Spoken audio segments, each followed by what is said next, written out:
sortir de nos enfers. La vie humaine est sacrée. Quiconque se met en colère contre son frère est passible du jugement. Évidemment, s'il en reste là, bien sûr. Cette vie comporte l'action créatrice de Dieu et demeure toujours dans la relation au Créateur. Je demanderai compte du sang versé. Cependant, qui défend sa vie n'est pas coupable. L'amour envers soi-même demeure, mais pas en portant une violence plus grande. On peut défendre quelqu'un, c'est le cas des forces de police, des militaires, mais sans haine ni abus de pouvoir. Toute vie humaine, dès le moment de sa conception jusqu'à sa mort, est sacrée, car en devenir de Dieu. De même, l'embryon doit être défendu dans son intégrité, soigné, guéri comme une personne. Le suicide est aussi contraire à l'espérance et à la charité. Dieu peut venir dans ton désespoir et te rejoindre pour te transporter sur la cime du grand arbre. Si tu crois, tu verras la gloire de Dieu. Tout excès peut te conduire à la mort. Et ne tue pas l'âme de ton frère en le scandalisant par une action ou par une omission. Ne tue pas sa réputation. Tous les meurtres ont le projet de supprimer la gêne de l'autre, d'améliorer le champ de l'être pour y être plus à l'aise, ou bien se l'approprier. Ne pas tuer, c'est accepter qu'il y ait des formes d'altérité qui nous échappent et ouvrir le dialogue.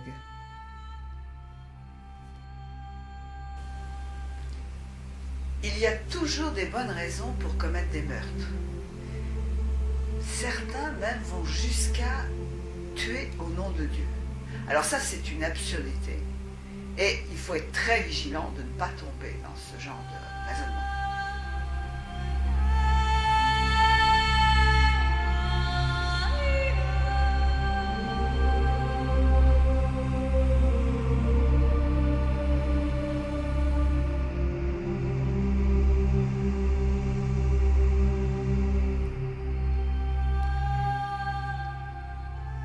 Ne commets pas d'adultère. Ne fais pas l'amour hors d'un lien symbolique, qui par lui-même implique une fidélité. N'aie pas ta sexualité à portée de main. Il y a dans la sexualité quelque chose d'originaire qui vous est redonné par l'autre. Dieu les mit face à face.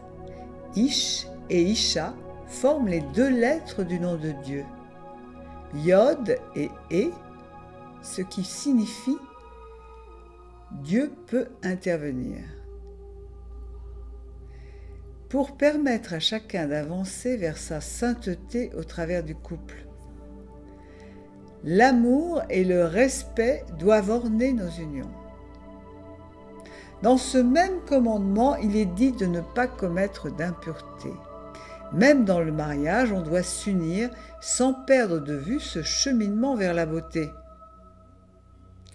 La vertu de chasteté s'épanouit dans l'amitié, car il est bon d'aimer, d'apprendre à aimer.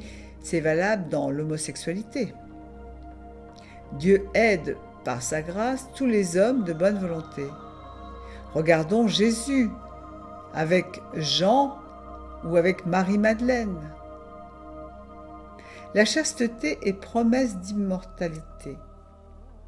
Il y a une communion spirituelle dans l'amitié et possibilité de grandes et belles affections. Mais attention aux frustrations qui peuvent créer des dégâts comme l'amertume, la dureté. Il faut aussi marcher à son pas, se respecter, apprendre à se connaître en toute humilité. Chacun en est là où il en est, et Jésus nous aide à remporter les victoires sur nous-mêmes.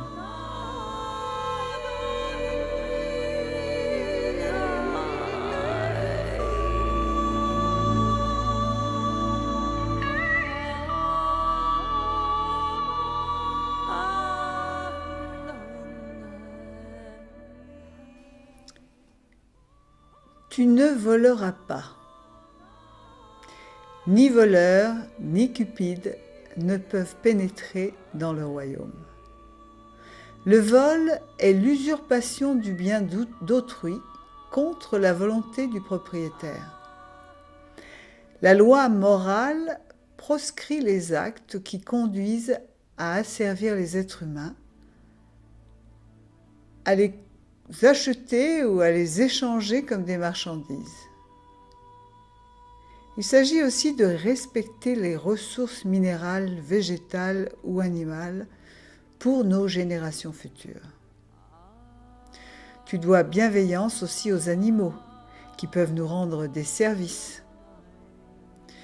Tu ne commettras pas de rapt. Cela vaut pour les personnes, les sociétés, les entreprises, mais aussi pour les institutions religieuses, et plus particulièrement pour les sectes. La main mise sur les personnes en état de faiblesse, de désespoir, est une faute grave. Ne dépouille personne de ce dont il a besoin pour vivre. Fais aussi l'aumône, car tout ce que nous possédons appartient à Dieu et les biens sont éphémères. Faire l'aumône, c'est lutter contre le vol. En volant, on a dans les mains de la mort. Le lien avec ne pas tuer est que voler, c'est prendre un fragment de l'autre, confisquer son avoir. Voler en hébreu se dit ganav et gav se dit dos. Ceci veut dire prendre dans le dos. Ne pas voler ce qui fait l'originalité de quelqu'un. Les idéologies veulent mettre tout le monde pareil. Au cœur de la désespérance, il demeure l'envie, le désir qui débouche par une pulsion, voler. Lorsqu'il y a oubli de notre infini, l'on désire tout de suite. Le voleur confond l'être et l'avoir, avoir à n'importe quel prix. Tu portes alors atteinte à l'être. Shaddai en hébreu est un des noms de Dieu qui veut dire « assez suffit ». Mais cela exprime aussi les saints de Dieu. Alors que le voleur se dit « shoder », donc avec les mêmes racines, et ce qui veut dire celui qui reste accroché au sein. Comme le nourrisson, il veut tout de suite. C'est un individu non sevré, et le vol peut alors être compulsif. La mère doit dire les mots qui séparent du sein. Qui n'a pas eu ces paroles demeure dans le désir d'avoir et commet le vol de l'être.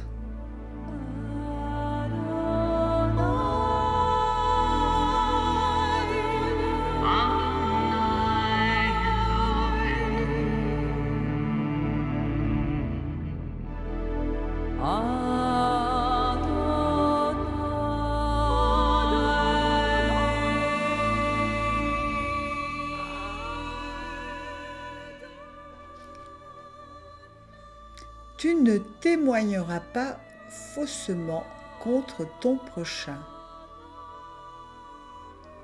La vérité, la véracité est la vertu qui consiste à se montrer vrai en ses actes et en ses paroles, se gardant de la duplicité et de l'hypocrisie.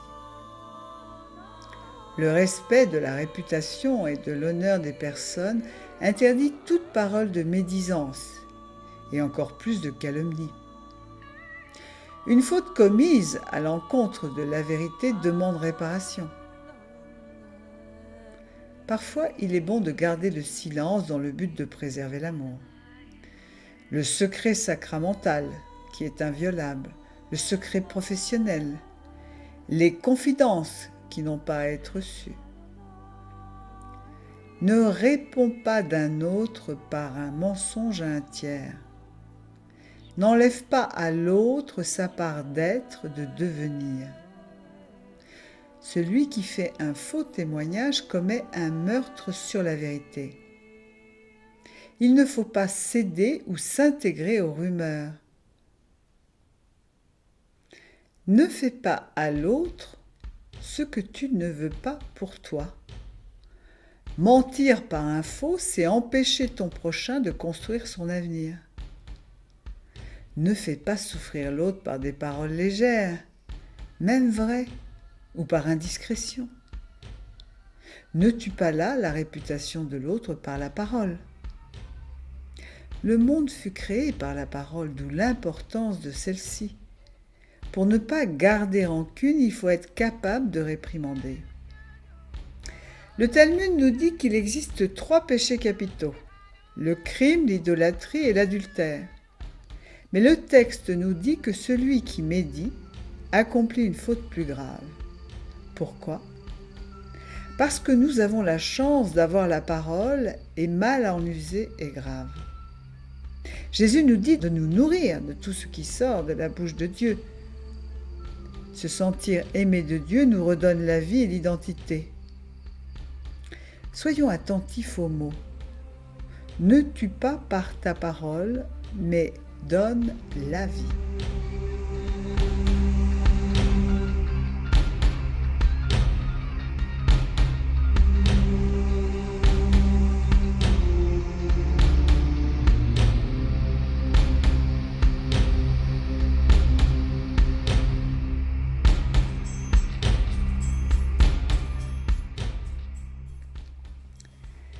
Tu ne convoiteras pas les biens de ton prochain ou la femme de ton prochain. Les racines de convoiter, c'est charmer, envoûter, hypnotiser, car cela conduit au drame de la jalousie. Vous reprochez à l'autre de s'interposer entre vous et votre désir. Cela suppose d'avoir eu mal à l'être et peut aller jusqu'à l'aliénation totale. Évidemment, il y a des envies qui nous traversent, mais les laisser nous traverser. Ne pas rester dans cette mutilation sur nous-mêmes, qui nous coupe de toute satisfaction. Nous devons retrouver ce qu'est notre être unique, sans convoiter ce qu'est l'autre. La jalousie est une blessure qui veut se guérir en se creusant. La lésion est au niveau du lien à l'être. Il faut rompre sa conviction délirante que notre être est volé. Il s'agit d'évangéliser le lieu malade. Tu ne convoiteras pas la femme de ton prochain, rejoint le péché d'adultère. Mais en ce qui concerne la jalousie entre êtres aimés qui se confondent, s'entremêlent, s'agressent, s'aiment à mort, impose une séparation minimale pour éviter le vol de l'être. Personne n'appartient à personne. Le jaloux cherche à rattraper son manque d'être en s'accrochant à ce qu'est l'autre. Le tétragramme contient 2 lettres, le yod et le vav, qui marquent le masculin, et 2 autres, le et, qui est répété 2 fois, qui marque le féminin. Le nom de Dieu est donc le lieu silencieux où la différence, masculin-féminin, est réunie. Le lieu de la différence. Adam et Ève sont nus et n'ont pas honte, car ils ne se connaissent pas dans leur différence. C'est le mystère qu'il ne fallait pas connaître pour ne pas faire disparaître l'autre.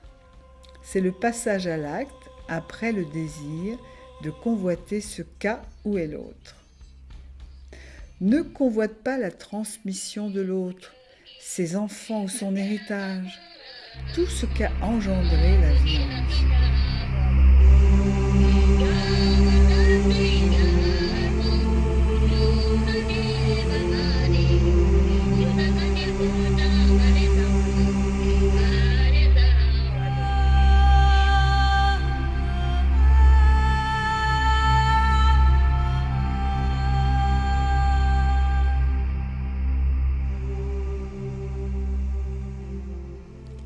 Pour compléter ce commandement, nous finirons par cet autre commandement. Tu ne convoiteras rien de ce qui appartient à ton prochain.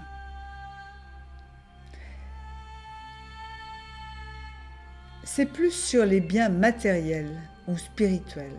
Par exemple, convoiter les charismes, l'intelligence, les dons de toutes sortes, des uns et des autres. Nous heurtons alors le corps du Christ, car nous avons tous une place différente et qui est tout aussi importante. La devise du Seigneur est que si nous nous montrons fidèles en peu de choses, il nous en confiera de plus grandes. La jalousie rend triste et nous sépare de tout bonheur possible. La vertu contraire à ce péché est la pauvreté d'esprit. Jésus ne retint pas jalousement le rang qui l'égalait à Dieu, mais il se fit pauvre pour nous enrichir. L'envie est la tristesse éprouvée devant le bien d'autrui et le désir immodéré de se l'approprier. Le chrétien combat l'envie par la bienveillance, l'humilité et l'abandon à la providence. Les fidèles du Christ ont crucifié la chair avec ses passions et ses convoitises. Ils sont conduits par l'Esprit qu'ils écoutent et suivent. Le détachement est nécessaire pour rentrer dans le royaume des cieux. Bienheureux les pauvres en esprit, ils verront Dieu.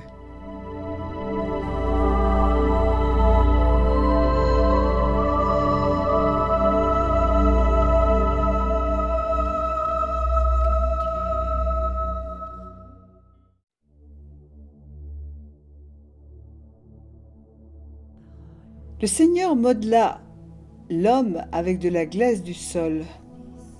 Il insuffla dans ses narines une haleine de vie.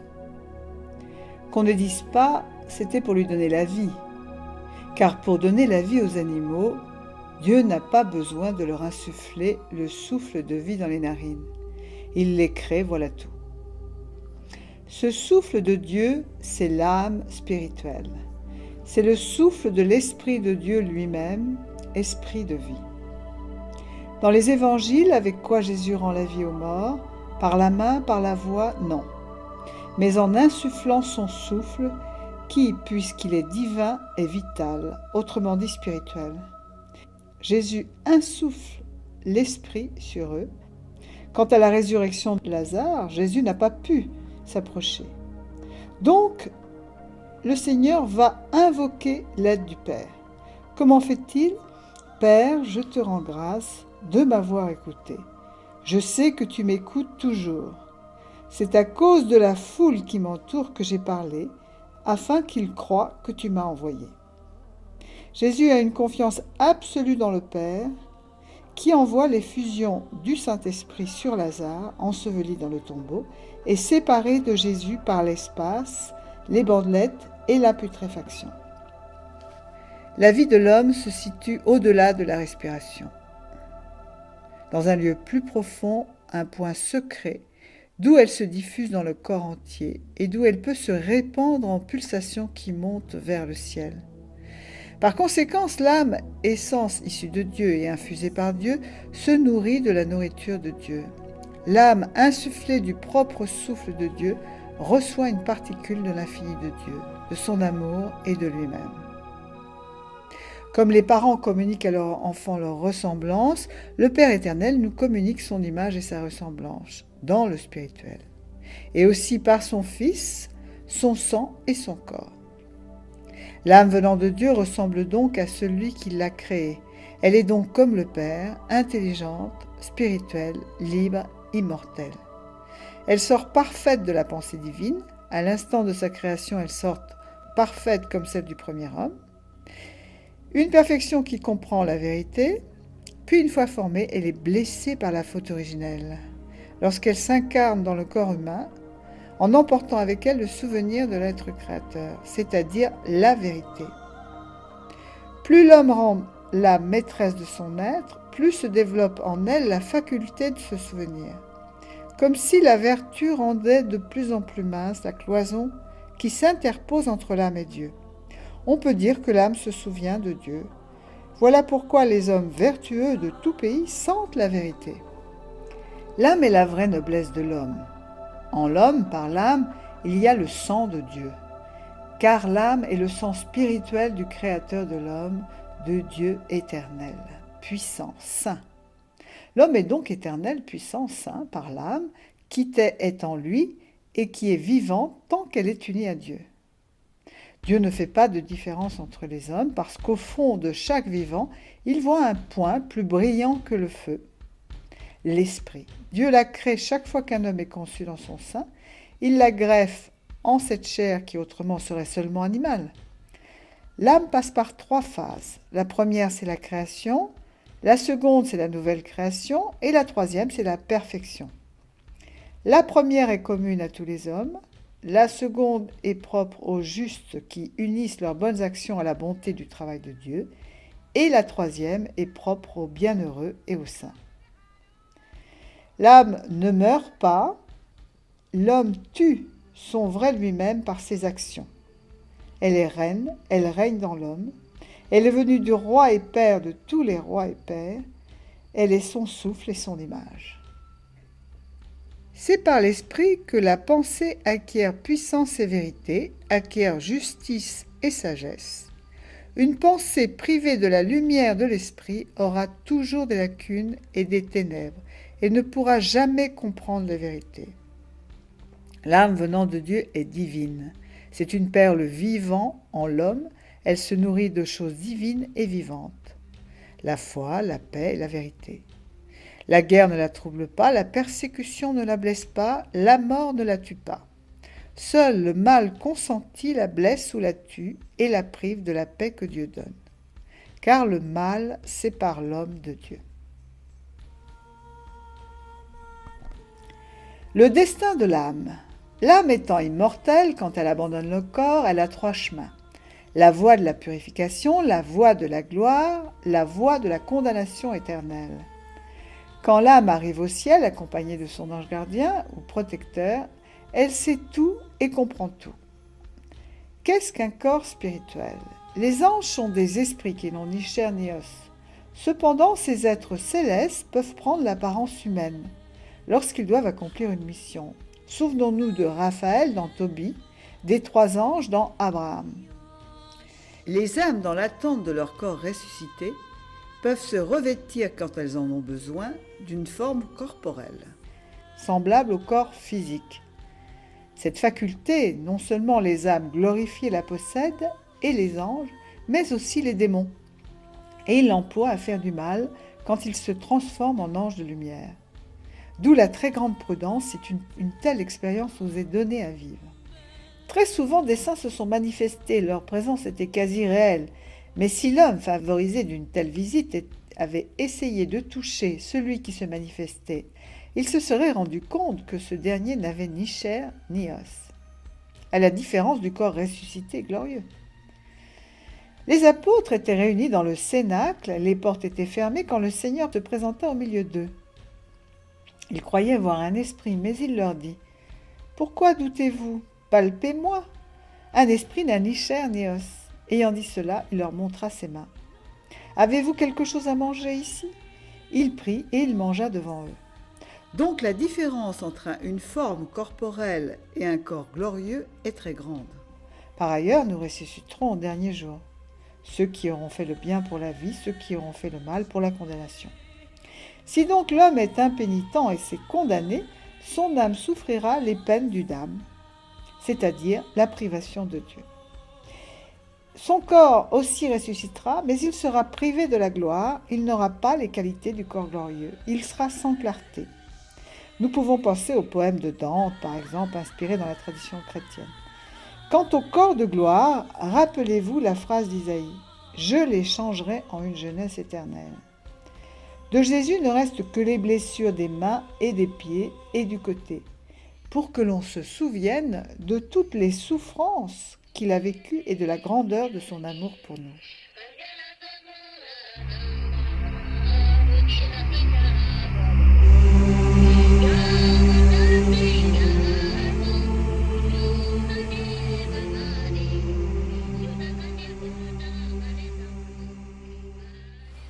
Dieu est Père, Fils et Saint-Esprit. C'est une vérité qui nous a été révélée par Jésus. Dieu est un en 3.